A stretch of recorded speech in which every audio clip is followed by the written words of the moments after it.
Hello friends, welcome back to my channel. कैसे हैं आप सब? आई होप आप सब स्वस्थ और मस्त होंगे और अपने एग्जाम की तैयारी बेहतर तरीके से कर रहे होंगे।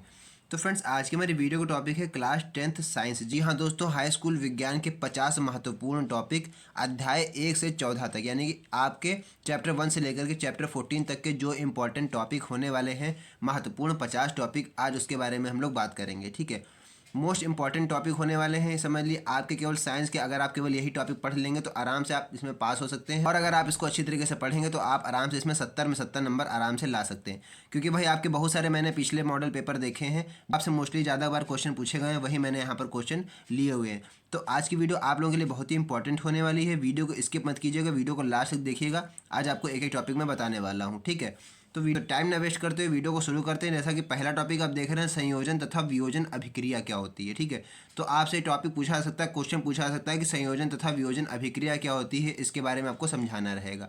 तो ध्यान रखिएगा, जितने भी क्वेश्चन मैंने लिए हुए हैं वो चैप्टर 1 से लेकर के चैप्टर 14 तक के हैं। कोई भी क्वेश्चन आपका छूटा नहीं है। ठीक है, सर्टेन क्वेश्चन मैंने यहाँ पर ले रखे हैं, तो एक एक क्वेश्चन को ध्यानपूर्वक समझिएगा और जरूरत पड़े तो साथ साथ में इसको नोट भी करते रहिएगा, क्योंकि बहुत ही काम आने वाले हैं क्वेश्चन। ठीक है, या फिर आप इसका स्क्रीनशॉट लेकर रख सकते हैं। बात कर रहे हैं दूसरे टॉपिक की। दूसरा टॉपिक कह रहा है कि ऊष्माक्षेपी तथा ऊष्माशोषी अभिक्रिया।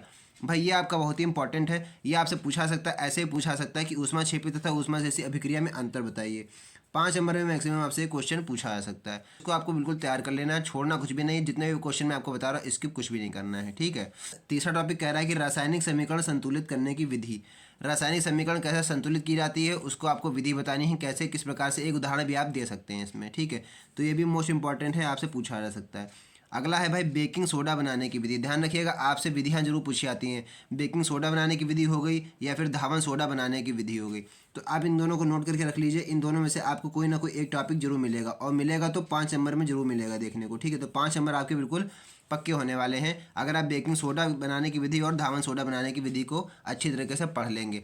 ये आपसे एक जरूर पूछा जाएगा। भाई पेपर के आपके 7 सेट होते हैं, 7 सेट में आपको क्वेश्चन जरूर देखने को मिलेगा। ठीक है, तो बेकिंग सोडा बनाने की विधि और धावन सोडा बनाने की विधि अच्छी तरीके से प्रिपेयर कर लीजिएगा।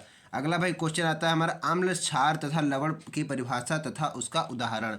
अम्ल क्या होता है, क्षार क्या होते हैं और लवण क्या होते हैं, उसकी आपको परिभाषा देनी है और साथ साथ में उसका आपको उदाहरण भी बताना है। ठीक है, अम्ल, क्षार और लवण की परिभाषा भी आपको याद कर लेनी है और उसको एक उदाहरण द्वारा आप समझा सकें, आपको इतना याद रख लेना है। ठीक है, टॉपिक हमारा आता है प्लास्टर ऑफ पेरिस, जिसको आप लोग कहते हैं पीओपी, यानी plaster of Paris. Plaster of Paris क्या होता है, इसके बारे में भी आपको थ्योरी पढ़ लेनी, कैसे बनाई जाती है, पीओपी कैसे बनाई जाती है वो भी आपको पढ़ लेना है। ठीक है, उसकी जो रासायनिक समीकरण है वो भी आपको अच्छी तरीके से तैयार कर लेनी है। ठीक है, अगला भाई हमारा 8वां टॉपिक आता है उदासीनीकरण अभिक्रिया। उदासीनीकरण क्या होता है उसके बारे में आपको पढ़ना है, और उसकी अभिक्रिया कैसे आप बता सकते हैं वो भी आपसे पूछी जा सकती है। ठीक है, 5 इंपॉर्टेंट टॉपिक है। टॉपिक नंबर 9 है वैद्युत रासायनिक श्रेणी, यानी कि आपसे क्वेश्चन ऐसे पूछा जा सकता है कि वैद्युत रासायनिक श्रेणी से आप क्या समझते हैं, उसके बारे में आपको बताना रहेगा। इसको भी बिल्कुल अच्छी तरीके से तैयार कर लीजिएगा। जब भी आपसे पूछी जाती है तो 5 नंबर में मैक्सिमम पूछी जाती है।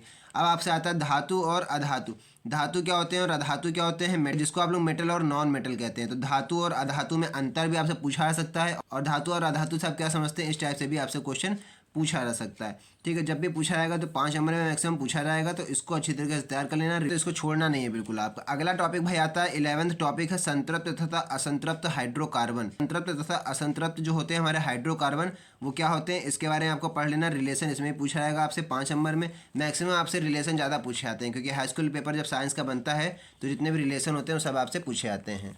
ठीक है, सजातीय श्रेणी क्या है इसके बारे में भी आपको पढ़ लेना है। थोड़ा बहुत आपको जानकारी सारी टॉपिक के बारे में होनी चाहिए, जितना भी आपका सिलेबस है सब कुछ आपको पढ़ लेना है। ठीक है, हमारा अगला टॉपिक कह रहा है 13 टॉपिक है आईयूपीएसी नामकरण। आईयूपीएसी नेम क्या होते हैं उसके बारे में आपको पढ़ना है। आईयूपीएसी नाम आपसे बहुत सारे प्रोडक्ट के आईयूपीएसी नेम पूछे जा सकते हैं, अच्छी तरीके से उसको भी आपको तैयार कर लेना है। साबुनीकरण अभिक्रिया अगला टॉपिक आ रहा है, साबुनीकरण अभिक्रिया यानी कि साबुन कैसे बनाया जाता है उसका आपको समीकरण देना है और उसकी थोड़ी सी थ्योरी लिखनी है। उसके बाद है एस्टिलीकरण अभिक्रिया। एस्टिलीकरण कैसे किया जाता है किसी का पदार्थ का, और उसके एसिटिलीकरण अभिक्रिया क्या होती है वो भी आपको बताना रहेगा।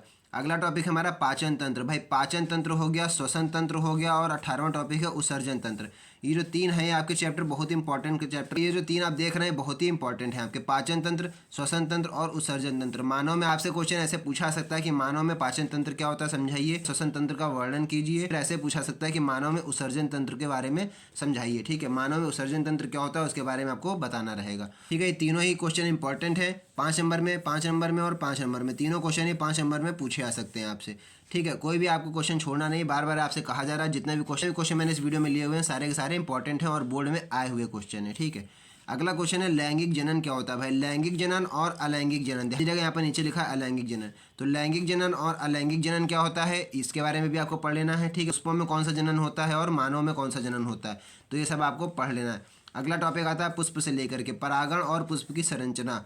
परागण क्या होते हैं, पुष्प की संरचना क्या होती है, सब आपको पढ़ लेना है। 3 नंबर में मैक्सिमम क्वेश्चन आपसे बनता है, ये भी आपसे 3 नंबर में क्वेश्चन बन जाता है। ठीक है, कि परागण क्या होता है आपको समझाना रहेगा। अब अगली बात कर लें, 23वां टॉपिक कह रहा है कि नर तथा मादा जनन तंत्र क्या होते हैं।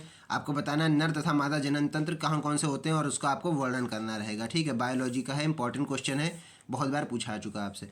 अगला बात हम लोग कर लें डीएनए तथा आरएनए में अंतर। इसकी प्लेलिस्ट मेरे चैनल पे बनी हुई है, आप आराम से विजिट करके देख सकते हैं डीएनए तथा आरएनए में अंतर। ठीक है, जब भी पूछाएगा आपसे 5 नंबर में मैक्सिमम पूछाएगा, अंतर के फॉर्म में पूछा आता है। आप इस तरह से, ठीक है, आप इस तरह से चार्ट बनाएंगे और यहाँ पर आप डीएनए और आरएनए में अंतर आप लिख सकते हैं। अगला है भाई मेंडल के आनुवांशिकता का नियम। मेंडल ने जो अपना आनुवांशिकता का जो नियम दिया था वो क्या दिया था उसके बारे में आपको लिखना है। 5 नंबर का ये भी आपसे क्वेश्चन बन सकता है। अगला भाई टॉपिक है एक संकर तथा द्विसंकर संकरण क्या होते हैं। संकरण जो होते हैं वो कौन कौन से होते हैं, एक संकर और द्विसंकर, तो इसके बारे में आपको पढ़ लेना है कि एक संकर कौन से होते हैं, द्विसंकर संकरण कौन से होते हैं। ठीक है, अगला भाई हम लोग बात कर लें 27वां टॉपिक कह रहा है कि लिंग निर्धारण की प्रक्रिया कैसे निर्धारित किया जाता है किसी भी जीव में, तो की प्रक्रिया आपको बतानी है, लिंग निर्धारण की प्रक्रिया। ठीक है, अगला भाई हम लोग टॉपिक की बात कर लें 28वां टॉपिक कह रहा है मानव मस्तिष्क क्या होता है। मानव मस्तिष्क का आपको वर्णन करना है, आपको थोड़ी सी थ्योरी लिख देनी है इसके बारे में, मानव मस्तिष्क क्या होता है, कैसे कार्य करता है।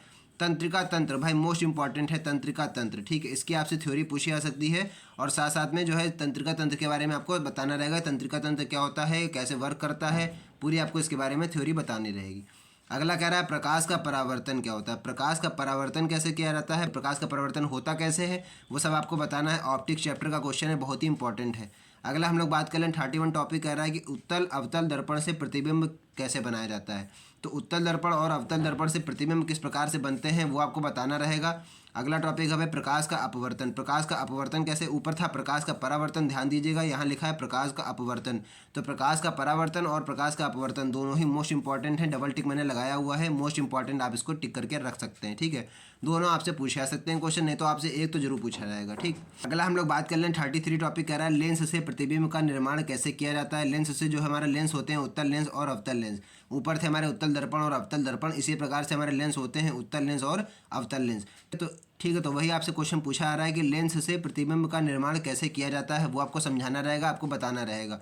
भाई लेंस की क्षमता, अगला टॉपिक हमारा लेंस की क्षमता क्या होती है वो आपको बताना है। और ध्यान दीजिएगा लेंस की जो क्षमता होती है वो क्या होती है, डायोप्टर होती है। ठीक है, लेंस की क्षमता को हम लोग डायोप्टर से मेजर करते हैं।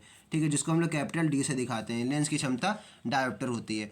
अगली हम लोग बात कर लें निकट दृष्टि दोष। भाई निकट दृष्टि दोष क्या होता है और दूर दृष्टि दोष क्या होता है, इसमें ध्यान दीजिएगा, इसका नाम का जस्ट उल्टा होता है। निकट दृष्टि दोष में आदमी को दूर की चीज़ें नहीं दिखती हैं और दूर दृष्टि दोष में आदमी को पास की चीज़ें नहीं दिखती हैं। तो ध्यान दीजिएगा, इसके नाम का जस्ट उल्टा होता है। निकट दृष्टि दोष का मतलब ये है कि दूर की चीज़ें नहीं दिखेंगी और दूर दृष्टि दोष का मतलब क्या है कि पास की चीज़ें नहीं दिखेंगी। अगला हम लोग बात कर लें मानव नेत्र। भाई मानव नेत्र क्या होता है ये आपको पढ़कर जाना है। मानव नेत्र की संरचना क्या होती है, मानव नेत्र के बारे में अगर आप पूरा चैप्टर देखेंगे तो आपके चैप्टर में पूरी थ्योरी मिल जाएगी। ठीक है, उसी हिसाब से आप इसको पढ़ सकते हैं मानव नेत्र के बारे में। अगला बहुत इंपॉर्टेंट टॉपिक है 38 ओम का नियम। भाई क्या होता है आप जानते हैं, V प्रोपोर्शनल I होता है, यानी कि वोल्टेज के प्रोपोर्शनल होता है हमारी धारा।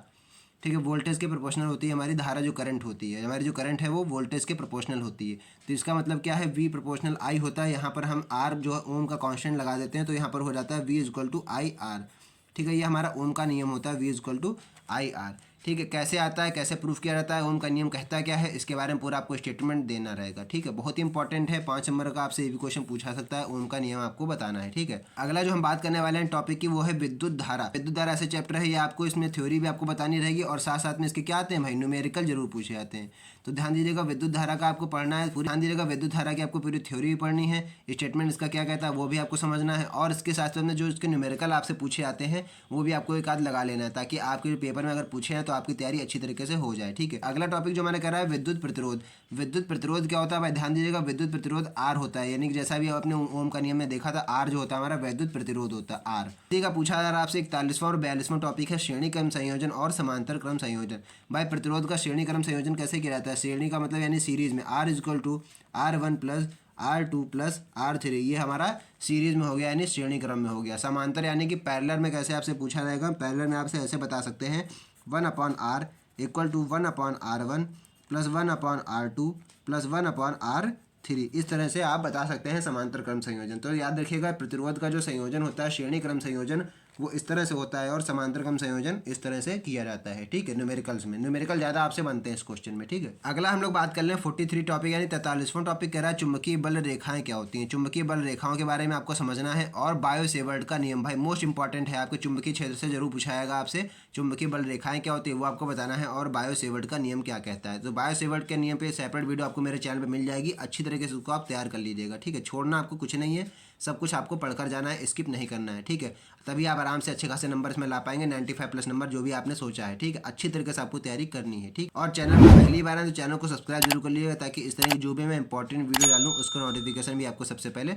मिल सके। ठीक, बायो सेवर्ट का नियम का मतलब क्या है कि बायो और सेवर्ट दो वैज्ञानिकों के नाम से बना हुआ है बायो सेवर्ट लॉ यानी बायो सेवर्ट का नियम। ठीक, अगला भाई 45 टॉपिक कह रहा है फ्लेमिंग के दाएं तथा बाएं हाथ का नियम। मैंने एक ही में लिखा हुआ है, आपसे सेपरेट भी पूछा सकता है कि फ्लेमिंग का दाएं हाथ का नियम समझाइए या फ्लेमिंग का बाएं हाथ का नियम समझाइए, तो क्या होता है ये भी आपको पढ़ लेना है। और अगला टॉपिक कह रहा है कि मैक्सवेल के दक्षिणावर्त पेंच का नियम। मैक्सवेल का जो पेंच का उन्होंने जो पेंचकस का अपना नियम दिया था मैक्सवेल ने, इस हाथ से ऐसे दिया था। ठीक है, तो इसको वो आपको समझाना है कि मैक्सवेल के दक्षिणावर्त पेंच का नियम क्या होता है। अगला भाई हम लोग टॉपिक की बात कर लें तो 47वां टॉपिक कह रहा है विद्युत धारा के चुंबकीय प्रभाव।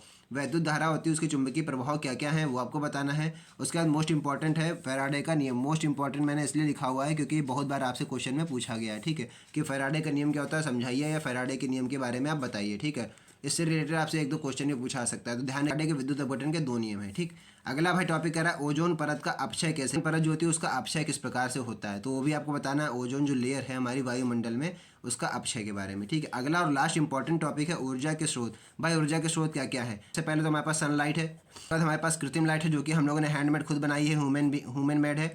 ठीक है, अब उसके बाद हमारे पास ऊर्जा के स्रोत और क्या क्या है वो आपको बताना है, कौन कौन से ऊर्जा के स्रोत हैं हमारे पास। ठीक है, तो ये 50 इंपॉर्टेंट टॉपिक थे दोस्तों। आई होप आपको पूरा टॉपिक समझ में आ गए होंगे और आपने इसको कहीं ना कहीं नोट करके रख लिया होगा। तो फ्रेंड्स अगर वीडियो अच्छी लगी तो वीडियो को लाइक कीजिएगा। इसी तरह की इंपॉर्टेंट वीडियो पाने के लिए हमारे चैनल को सब्सक्राइब जरूर कर लीजिएगा ताकि इस तरह की जो भी मैं इंपॉर्टेंट वीडियो डालूँ उसका नोटिफिकेशन भी आपको सबसे पहले मिल सके। तो फ्रेंड्स बस आज की इस वीडियो में इतना ही, मिलते हैं नई वीडियो में नेक्स्ट टॉपिक के साथ, तब तक के लिए जय हिंद।